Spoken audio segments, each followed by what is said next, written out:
Chris Bassett here, and I've got the State Select water heater troubleshooting guide right from the manual, as well as a little bit of footage of the location of the thermocouple.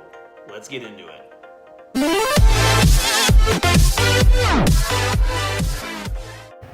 The main controller on the front of the water heater, which is used to adjust the temperature, will also show error codes when your water heater won't work.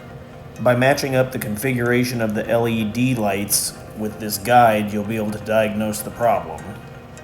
Take a minute if you need to pause the video, and that way you can properly identify the issue.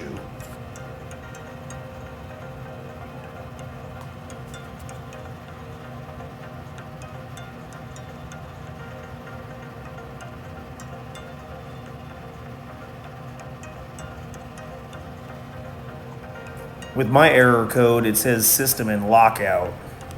And out of the 4 reasons it gave me to check, a thermocouple issue was probably the most likely. So before you replace it, it's best to clean it, and that's actually what I did to get the water heater running. This is the second page of the troubleshooting guide. It gives basic problems and then multiple solutions. As before, feel free to pause it and then see if any of this matches up with the problems you're having.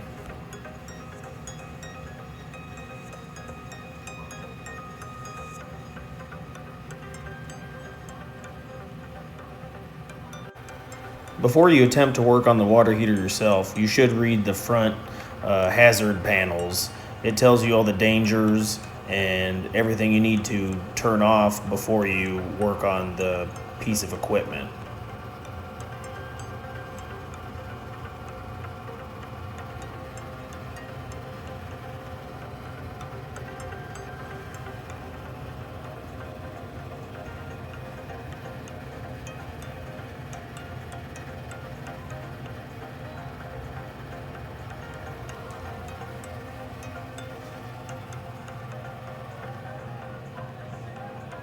This is the power switch to the unit, obviously on and off.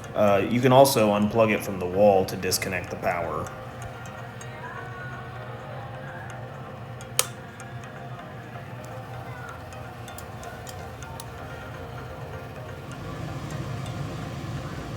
The manual does say that if you press and simultaneously hold both buttons for a few seconds, you can then adjust the temperature of the water heater.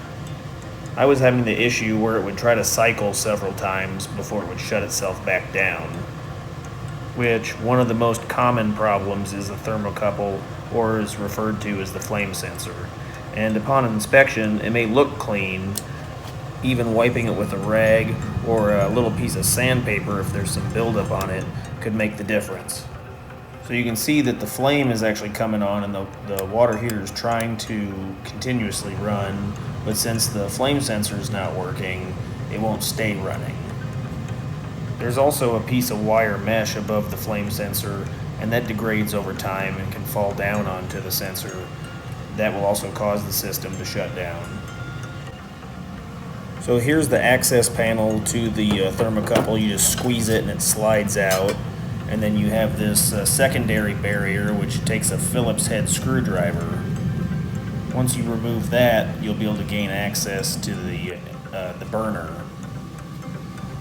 And then right here, you can see the burner's lit and it's continuously running. And right here, I'll circle with a red circle, is the thermocouple. I didn't even have to remove the thermocouple. I just made sure, obviously the burner's off, and then just go ahead and clean it up with a rag, and it was fine. If you have any questions, put them down in the comments, and if this video was helpful, hit the like button. Thanks.